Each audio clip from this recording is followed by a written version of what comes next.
வணக்கம் காய்ஸ், இன்னைக்கு டே 8. இன்னைக்கு விடிய காத்தால 4 மணிக்கு எழுந்திரிச்சு டிஎஸ்ஏல ஒரு கிளாஸ் இருந்துச்சு. அந்த நேரத்துல எவன்டா கிளாஸ் எடுக்கிறான்னு நினைக்காதீங்க, நண்பர் தான் ஒருத்தவங்க கிளாஸ் எடுக்கிறாங்க. சரி, கிளாஸை முடிச்சுட்டு 10 நிமிஷம் மட்டை போட்டு சொட்டை முடிக்கலாம்னு நினைச்சிட்டு படுத்தவன் மத்தியானம் 2 மணிக்கு தான் எழுந்திரிச்சேன். அருமைடான் எனக்கு நானே வாழ்த்துக்கள் சொல்லிட்டு அடுத்த வேலையை பார்க்க போயிட்டேன். பிளான்ட்டுக்கெல்லாம் வாட்டர் சேஞ்ச் பண்ணலாம்னு சொல்லி பண்ணிட்டு இருந்தேன். வீடியோ எடுக்கலாம் சொல்லி எடுத்துட்டு இருக்கும்போது போனு திருகிட்டு விழுந்துச்சு. பதறி அடிச்சுட்டு வந்து பார்த்ததுல ஒன்னும் ஆகல. கூபி உட்காந்து யாரா இவன் இருக்க ஏதாவது ஒன்று பண்ணிட்டே இருக்கான்னு சொல்லி பார்த்துட்டு இருந்தான். இந்த பிளான்ட் கரெக்டாக தான் வாட்டர்லாம் சேஞ்ச் பண்ணிட்டு இருந்தேன்.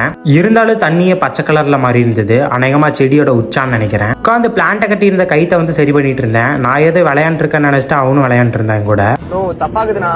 ஜிம்முக்கு தான் பிஸ்கெட்டை போட்டாச்சு. படிக்கிறதுல பக்கோடா போட வேண்டாம் சொல்லி லைட்டா படிக்க உட்காந்துட்டேன். நீண்ட நேரம் படிப்ஸை போட்டதில் சரியான மண்டை காஞ்சு போச்சு. சரி, லைட்டா காஃபி போடலாம் சொல்லி காஃபி போட்டு இருந்தேன். கூபி வந்து எண்ணெயை போட்டான். அவங்க கூட அப்படியே சிங்கிள்ஸை போட்டு காத்தால வெளியில போலாம்னு சொல்லி வெளியில போயிட்டேன். நண்பர் ஓலாமான்னு சொல்லி ஓலா பைக் எடுத்துட்டு வந்தாரு. அப்படியே ஊரை சுத்திட்டு வீட்டுக்கு வந்துட்டேன். காலையில அட்டன் பண்ண டிஎஸ்ஏ கிளாஸ்ல நண்பர் எனக்கு 3 சம் ஹோம்ஒர்க்கா கொடுத்திருந்தாரு. அந்த 3 சம்ல ஒரு சம் தான் போட்டேன். மீதி சம்மா நாளைக்கு பாத்துக்கலாம்னு அதுக்கும் பிஸ்கெட்டை போட்டாச்சு. அப்புறம் எடிட் பண்ணிட்டு மட்டை ஆயிட்டேன்.